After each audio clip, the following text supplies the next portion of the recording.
Amados irmãos, a paz do Senhor Jesus Cristo. Hoje, dia 11 de julho, sábado, quero trazer mais uma reflexão para abençoar a tua vida. Ainda estamos em certo distanciamento social. Se Deus assim nos permitir, amanhã estaremos à noite na nossa congregação Jardim Santa Marta, ministrando a Santa Ceia do Senhor. E amanhã domingo, né? Na sede em Caxias e na congregação em Nova Campinas, os nossos amados irmãos estarão em oração. Né? Brevemente, esperamos voltar e estar nos trabalhos normais, dia de semana, enfim, assim que Deus nos permite. Então, quero trazer uma palavra para você. E hoje eu estou aqui na casa da minha filha mais nova, Isabel, do meu genro Fábio, junto com a família, né? Vamos passar um momento de família aqui em Jacarepaguá, mas eu quero trazer essa palavra para abençoar a sua vida. Eu vou ler aqui a segunda epístola de São João. Eu vou ler ela toda, eu quero me focar mais na parte final, mas eu quero ler para você a segunda epístola de São João. Lá no finalzinho da Bíblia, depois dela, só temos a terceira de João, Judas, e vem o último livro da Bíblia, que é o Apocalipse. Prefácio e saudação, presbítero, a senhora eleita e a seus filhos, a quais amo na verdade, e não somente eu, mas também todos que têm conhecido a verdade. Por amor da verdade que está em nós e para sempre estará conosco. Graça, misericórdia e paz da parte de Deus Pai e da do Senhor Jesus Cristo, o Filho do Pai, seja convosco na verdade e amor. Muito me alegro por achar que alguns de teus filhos andam na verdade, assim como temos recebido o mandamento do Pai. E agora, Senhor, rogo-te, não como se escrevesse um novo mandamento, mas aquele mesmo que desde o princípio tivemos, que nos amemos uns aos outros. E o amor é este, que andemos segundo os seus mandamentos. Este é o mandamento, como já desde o princípio ouvistes, que andeis neles. E a parte final, que eu quero focar mais, o subtítulo aqui, né, o título dessa parte final, os falsos mestres. Porque já muitos enganadores entraram no mundo, os quais não confessam que Jesus Cristo veio em carne. Este tal é o enganador e o anticristo. Olhai por vós mesmos, para que não percamos o que temos ganho, antes recebamos o inteiro galardão. Todo aquele que prevarica e não persevera na doutrina de Cristo, não tem a Deus. Quem persevera na doutrina de Cristo, esse tem tanto ao Pai como ao Filho. Se alguém vem ter convosco e não traz esta doutrina, não recebais em casa, nem tampouco saudeis. Porque quem o saúda tem parte nas suas más obras. Tendo muito que escrever-vos, aqui não quis fazê-lo com papel e tinta, mas espero ir ter convosco e falar de face a face, para que o nosso gozo seja cumprido. Saudam-te os filhos de tua irmã, a eleita. Amém. Louvado seja Deus. Aqui nós estamos falando da segunda epístola do apóstolo São João.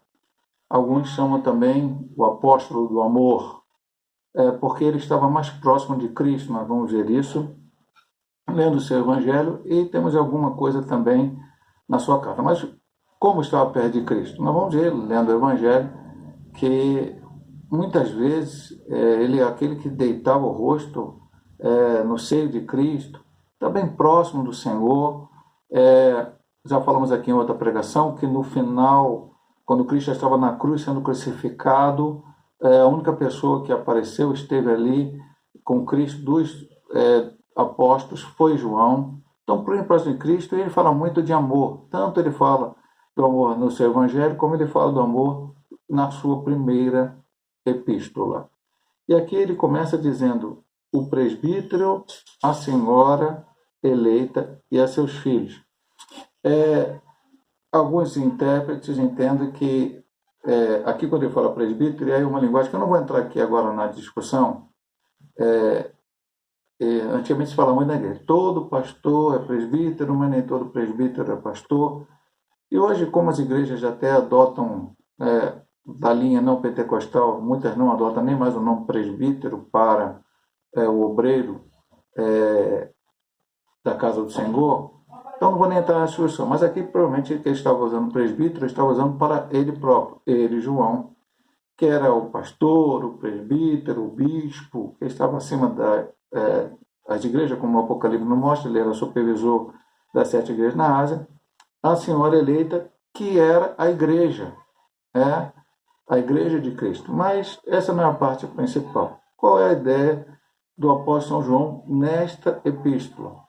É ensinar, basicamente, em que aquelas pessoas daquela igreja específica ao qual ele estava escrevendo, que estava sob a sua responsabilidade, ficassem firmes na palavra de Deus, pois já neste tempo, onde ele escreveu a epístola, havia falsos mestres que ensinavam coisas que não estavam de acordo com os dois ensinamentos escritos ou falados para a igreja. Nós temos uma vantagem sobre esta igreja. Qual, pastor? Veja bem, meu amado irmão, já falei aqui em outras pregações e repito a você para ficar gravado na sua mente. Jesus veio, viveu, pregou, juntou os discípulos, depois os apóstolos, ensinou-os, preparou-os, fez milagres, mostrou a ele muitas coisas. Depois ele morreu na cruz do Calvário. Ele ressuscitou ao terceiro dia. Depois, durante 40 dias, ele apareceu aos discípulos, como pregamos recentemente em Atos, com muitas e infalíveis provas, até que ele foi levado ao céu e depois de 10 dias, os seus discípulos receberam o batismo com o Espírito Santo e ali vamos colocar desta forma. Iniciou-se a igreja. Iniciou-se a igreja e aqueles homens começaram a pregar o Evangelho de Cristo. Mais adiante foram escritos os evangelhos, foram escritas as cartas de Paulo, as cartas de João, a carta de Tiago, a carta de Judas, enfim, a carta dos Hebreus, que não temos certo quem foi que escreveu, as cartas de Pedro, o Apocalipse. E aquelas pessoas eram orientadas já naquele tempo, mas não todas as igrejas por todas as cartas. Essa igreja específica recebeu esta carta de João, mas talvez ele não tivesse naquele momento alguns acessos a alguns ensinamentos de Paulo, alguns os ensinamentos de Pedro. Depois que todos esses morreram, João foi o último, vieram então os ensinamentos, vieram as doutrinas erradas de muita gente, ensinamentos errados de muitas pessoas, e os pais da igreja, aqueles que conviveram com os apóstolos, mas os apóstolos já tinham morrido, então fizeram o chamado cânon sagrado. Eu já expliquei isso aqui numa pregação, onde determinaram, através de muitas discussões, de muita oração, quais eram os livros inspirados por Deus. Porque houve outros evangelhos, além esses 4 que nós conhecemos, e hoje ainda às vezes aparece na televisão, na internet, Evangelho de Judas, Evangelho de Maria Madalena, Evangelho de não sei quem, mas não foi considerado pelo pai da igreja inspirado. Houve outros relatos sobre a igreja, mas apenas o de Lucas foi considerado inspirado, e muitas outras cartas, além dessas que eu falei, e também muitos outros apocalipses, mas só esses que foram considerados. Nós temos aqui o acesso a todo o ensinamento, por isso eu disse a nossa vantagem sobre aquela igreja. Então ele começa, daqui a pouco eu vou entrar na parte das heresias, mas ele fala do 4 ao 6 do amor fraternal. Muito me alegro por achar que alguns de teus filhos andam na verdade, assim como temos recebido o mandamento do Pai. E agora, Senhora, rogo-te não como se escrevesse um novo mandamento, mas aquele mesmo que desde o princípio tivemos, que nos amemos uns aos outros. E o amor é este, que andemos segundo os seus mandamentos. E este é o mandamento, como já desde o princípio ouviste, que andeis nele. O maior mandamento é o amor? Sim, Jesus falou isso. Já dissemos aqui, já até pregamos sobre isso. Há 2 situações, uma em que alguém pergunta a Jesus qual é o maior mandamento, e Jesus responde que o maior deles é amar o próximo a Deus sobre todas as coisas e o próximo a ti mesmo, como da outra vez Jesus pergunta ao homem, que naquela situação da palavra do bom samaritano, e ele responde também desta forma. Então, todos os mandamentos da Bíblia, eles estão encerrados em uma coisa, o amor. Por quê? Porque é o amor de Deus para a comunidade que vai permear as partes da Bíblia e seus ensinamentos. Eu vou falar, pastor, mas como pode a Bíblia falar que se o homem fizer isso, vai acontecer aquilo? Fala até de inferno. E algumas pessoas acham um Deus vingador que quer lançar as pessoas no inferno. Não, Deus não é vingador e não quer lançar ninguém no inferno. Deus quer levar todo mundo para o céu. Deus amou o mundo de tal maneira que deu seu Filho unigênito para que todo aquele que nele que não pereça, mas tenha vida eterna. O inferno foi criado para o diabo e seus anjos. Quem quer levar a pessoa para o inferno é o diabo. Ele sim que veio para matar, roubar e destruir, mas Jesus Cristo veio para dar vida e abundância. Agora, Deus deixou os seus mandamentos. A pessoa diz, não quero, eu prefiro ouvir a voz do inimigo, ou seja, não cumprir os mandamentos de Deus, então, infelizmente, ele vai pagar o preço por isso. Mas Deus continua sendo amor, os seus mandamentos são amor, a sua orientação é amor, e ele deixou para nós. Ele diz aqui, nesse período, nesse pedacinho, que a igreja deve amar uns aos outros. Precisamos amar. Somos homens falhos, mulheres falhas, seres humanos falhos, e por isso, muitas vezes, nossas atitudes podem desagradar, podem entristecer outras pessoas, mas devemos amar. Uns ver, entender e verem Cristo nas outras pessoas, o amor de Cristo em outras pessoas. Mas a principal parte que eu quero falar é dessa final.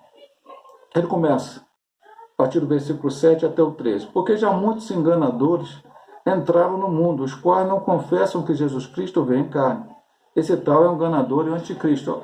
Eu quero dizer uma coisa para os irmãos, eu acho que eu já disse em uma pregação anterior, que todas as heresias pregadas hoje não tem nenhuma novidade. O sujeito aparece na internet dizendo, olha, meu irmão, Jesus Cristo não é Deus.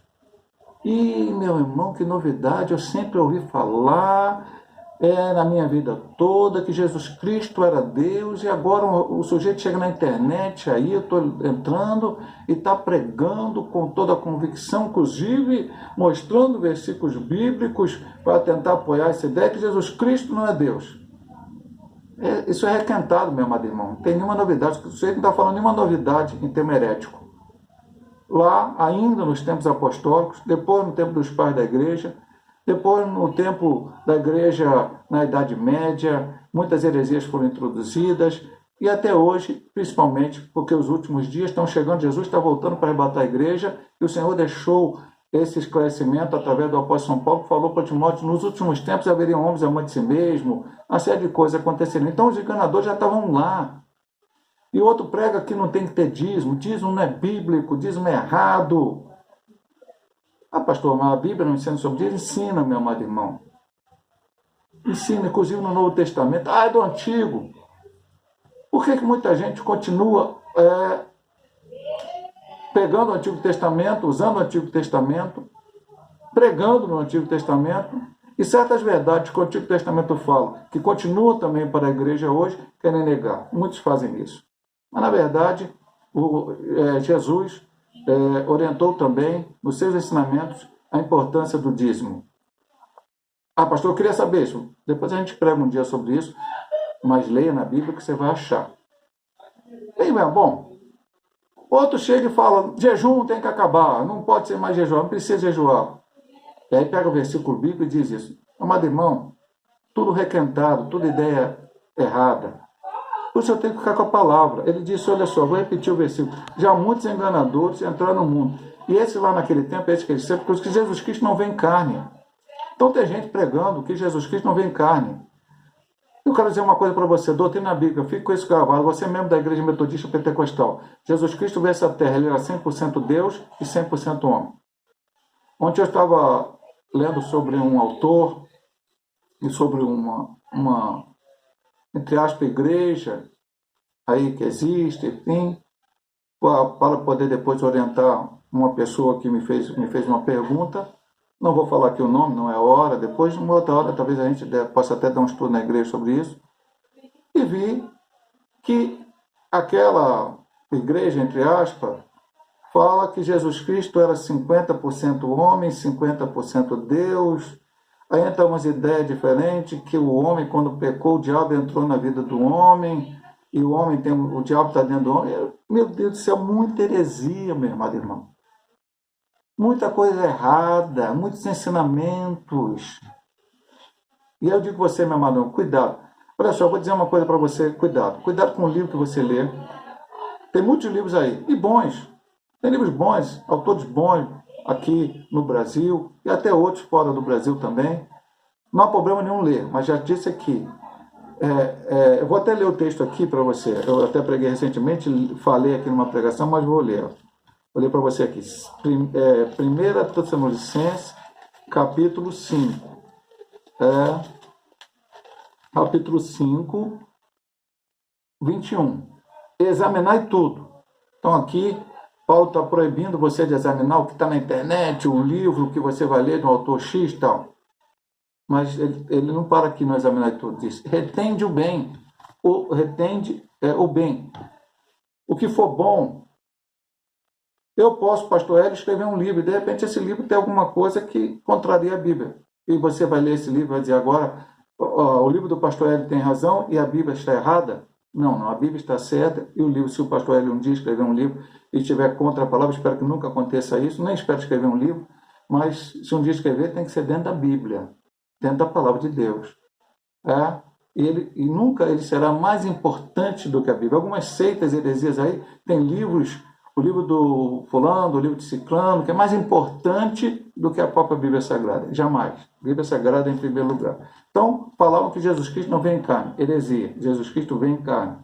E diz que esse que diz que Jesus Cristo não vem em carne é enganador e anticristo.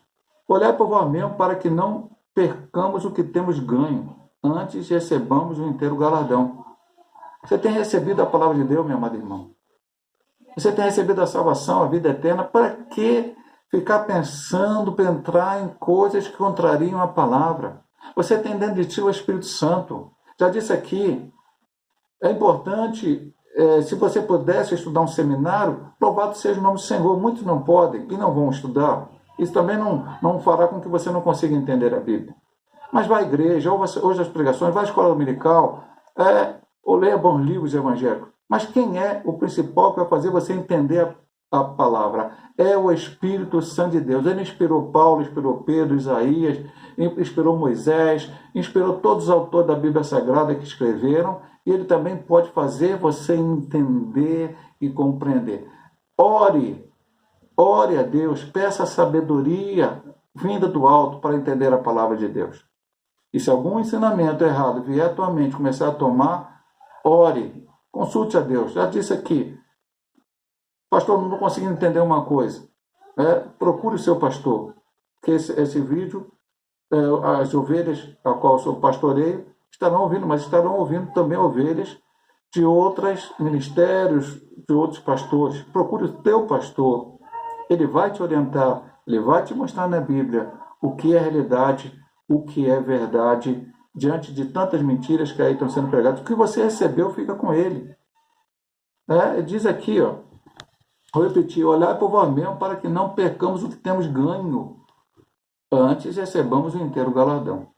Todo aquele que prevarica e não persevera na doutrina de Cristo não tem a Deus. Quem persevera na doutrina de Cristo, esse tem tanto ao Pai como ao Filho.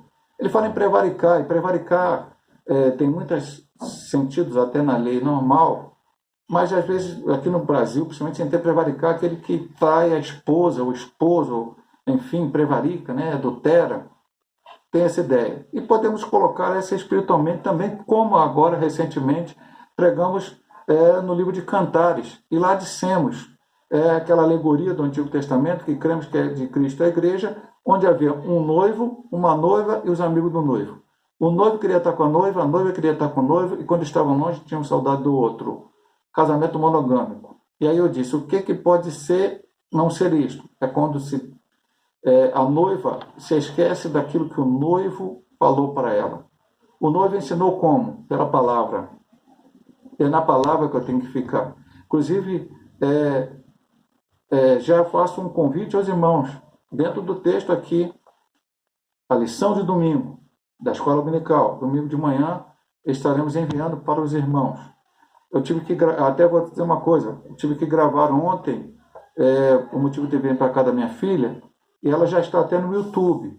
Alguém que já quiser acessar o estudo da lição 2, no YouTube, e lá vai falar muito sobre isso. Avivamento verdadeiro tem palavra de Deus, tem que ter palavra de Deus, tem que ter a Bíblia Sagrada. Não há avivamento sem isto, principalmente a parte final do texto, do estudo. Então ele diz aqui, aquele que prevarica e não persevera na doutrina de Cristo, o que é prevaricar. E para os erros, as heresias, as doutrinas contrárias, as palavras que não são de Deus. Eu tenho que ficar com a Bíblia Sagrada, meu amado irmão. Porque muita gente vai ensinar muita coisa na internet, na televisão, em livros espúrios que estão por aí sendo publicados, editados e lidos, tanto novos como antigos. E vou falar uma coisa mais forte, meu irmão. Inclusive, eu vou falar alguma coisa, eu não sei se eu vou conseguir ainda lá adiante trazer uma mensagem só sobre isto. Mas, inclusive, em músicas cantadas na igreja, inclusive em músicas cantadas nas rádios, que têm ensinamentos errados, contrários à palavra, que influenciam as pessoas. Cuidado com isto.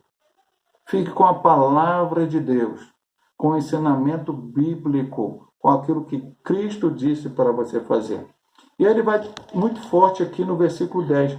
Se alguém vem ter convosco que não traz essa doutrina, não recebais em casa, nem tampouco saudeus, porque quem o saúda tem parte nas suas más obras.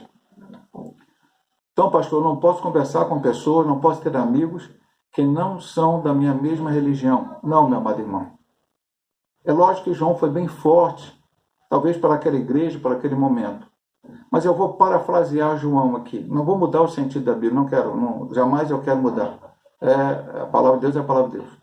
Mas eu vou dizer para você, eu disse aqui recentemente, tenho uns amigos espírita, convivi e tive amizade ali, uma amizade de gente que dá muito bem, com pessoas de testemunho de Jeová que trabalharam comigo, católicos romanos, já tive e tenho algumas pessoas, inclusive até de parentela. Não vou receber essas pessoas na minha casa, não vou saudá-las, não. Aqui eu vou dizer para você o seguinte, parafraseando o que João disse nesses 2 versículos. Eu não vou receber esse ensinamento de braço aberto. Então tem ensinamento de tudo que é religião. Não estou falando dessas 3 que eu disse que eu tenho amigo, não. De qualquer religião, de qualquer seita, de qualquer parte, que diga em algum momento que, olha, a Bíblia está escrito isso, mas não é bem assim não. Olha, o que a Bíblia escreveu aqui era lá para o tempo deles, mas agora no século XXI isso não serve mais. Fuja, não receba em sua casa, não receba através da internet, não receba através da televisão, não receba através de um livro que alguém lhe deu. Uma vez me deram um livro evangélico, meu amado irmão. Eu não sei exatamente o nome do livro, mas era alguma coisa de sei quantos segredos do homem mais sábio do mundo. Era sobre Salomão. E a pessoa me deu, foi até um presente de aniversário, não era a pessoa da minha igreja, era uma pessoa de uma outra denominação, me deu. Foi lá no meu aniversário na igreja e me deu aquele presente, aquele livro. E quando eu abri o livro para ler, o segredo de Salomão, interessante, Salomão foi um sábio, né? Um rei de Israel, filho de Davi. E quando eu li a primeira parte do livro, mais ou menos não sei se eu vou conseguir, eu não estou com o livro aqui na mão, eu estou na casa da minha filha para te dizer, mas o livro dizia mais ou menos assim, esse livro vai mudar a sua vida, esse livro vai te influenciar, alguma coisa dessa maneira. Eu fechei o livro, guardei e nunca li. Por quê? Só tem um livro que influenciou e mudou a minha vida, esse aqui. Hoje eu estou até com uma Bíblia que tem uma tradução um pouco diferente, não tão diferente, que é uma Bíblia que eu uso para ler a minha leitura diária. Era corrigida e revisada, fiel ao texto original, é da Sociedade Bíblica Trinitariana, uma Bíblia que pertencia à minha filha, muito tempo, e eu faço a minha leitura diária nela. Quando eu fui para a casa da minha outra filha, eu trouxe ela, e com ela que eu estou pregando hoje. Então está aqui a Bíblia Sagrada. Esse livro mudou a minha vida. Não é livro de nenhum autor, de nenhuma religião, não é nenhum ensinamento da internet, não é nenhum ensinamento de lugar nenhum que vai mudar a minha vida.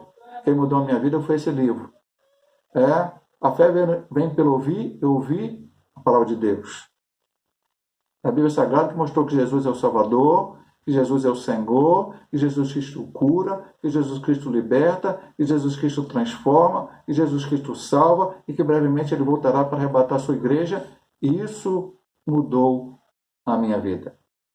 Tendo muito que escrever-te, agora a sua parte final de saudação, ele diz, mas não quero fazer com papel e tinta, mas espero ter convosco e falar face a face para que o vosso gosto seja cumprido. Salta-te os filhos da tua irmã, a Elei também, provavelmente ele chama de eleita lá e os seus filhos, e aquele eleito e seus filhos era a igreja da qual João naquele momento estava, escrevendo a carta para esta outra igreja que não se identifica aqui neste momento qual seria a igreja, mas é uma carta. Pastor, resumindo, amor, princípio do Evangelho, fuja dos falsos ensinamentos e dos falsos ensinadores. Fica com a palavra de Deus. E eu vou acrescentar uma coisa antes de orar por você, para abençoar a tua vida. Pastor, o que eu faço com as pessoas que não comungam da mesma fé que eu e têm pensamento diferente? Ou até mesmo que dentro da igreja de Cristo, às vezes manifestam um pensamento contrário. Você vai amá-las, você vai orar por elas, vai pedir a orientação do Espírito Santo e quando Deus te der a oportunidade, vai falar com elas da palavra de Deus. Eu vou terminar para você com uma... Eu já acho que eu contei aqui. Vou falar isso e depois estarei orando. Eu, muito jovem, o pastor Eli, que era o meu pastor, me pediu para ser professor da classe de jovens da Igreja Metodista Pentecostal ali no Jacatirão, porque na época um pastor, que já faleceu também, que era pastor, depois deixou de ser Paulo Andrade, mudou de Caxias para Belfor Roxo e foi para a congregação em Santa Marta, a igreja de Santa Marta. Ele ia colocar um diácono lá, mas os jovens não queriam muito. Ele pediu para dar aula. Eu comecei a dar aula, e ele por um tempo eu dei aula para os jovens. E um dia, a minha irmã, ela estudava no curso de inglês, a minha irmã mais nova, eu sou o mais novo dos três, né? Tem a mais velha, a do meio, a mais nova. Eu sou mais nova porque são duas irmãs, eu sou o único irmão, eu sou o mais novo da família. E ela estudava no curso de inglês e tinha um colega espírita. E um dia eles vieram conversando, discutindo ali alguma coisa, e quando chegou, ele morava umas 3 ruas antes da nossa, eles pararam, ela falou isso na classe, né? Da escola dominical. E ela começou a falar versículos para ele, versículos, e ele foi citando alguma coisa da Bíblia, ela citando versículos, e tal, e ali a conversa depois terminou, ele foi embora, ela foi para casa, e ela disse assim, eu não sei como é que eu lembrei tanto versículo para falar para ele. Eu falei, é porque você leu a Bíblia e o Espírito Santo fez você lembrar. Então, nessa orientação que eu estou te dando, meu amado irmão, sobre as pessoas que têm outra opinião diferente, fora da Bíblia, que você veja que não está de acordo com aquilo que o Senhor ensinou, é orar, é se preparar biblicamente, é pedir a oportunidade e Deus vai te dar a oportunidade. Seja o seu parente, seja o seu amigo, seja um colega de trabalho, colega de estudo, Deus vai te dar a oportunidade de falar do seu amor. Eu vou orar agora e pedir a bênção de Deus sobre a tua vida. Muito obrigado, Senhor, por essa oportunidade, por estar aqui na casa da minha filha, juntamente com as minhas outras filhas, meus genros, minha esposa. E, Senhor Deus, agora acabei de trazer a tua palavra, o Senhor pode estar abençoando através dessa palavra as vidas. E, Senhor Deus, curando os teus servos que estão com algum problema de enfermidade, dando saúde, dando a tua vitória. Ó Senhor Deus, nos ajudando, nos abençoando, nos dando força para caminhar e testemunhar cada dia do teu amor, da tua palavra, da tua verdade, Pai. Nós precisamos e carecemos de ti, Senhor. Sem ti, Senhor, nada somos. Abençoa todos que estarão ouvindo este vídeo. Que a sua vida seja abençoada, em nome de Jesus. Amém. Deus possa abençoar a tua vida, meu amado irmão, minha amada irmã, em nome de Jesus.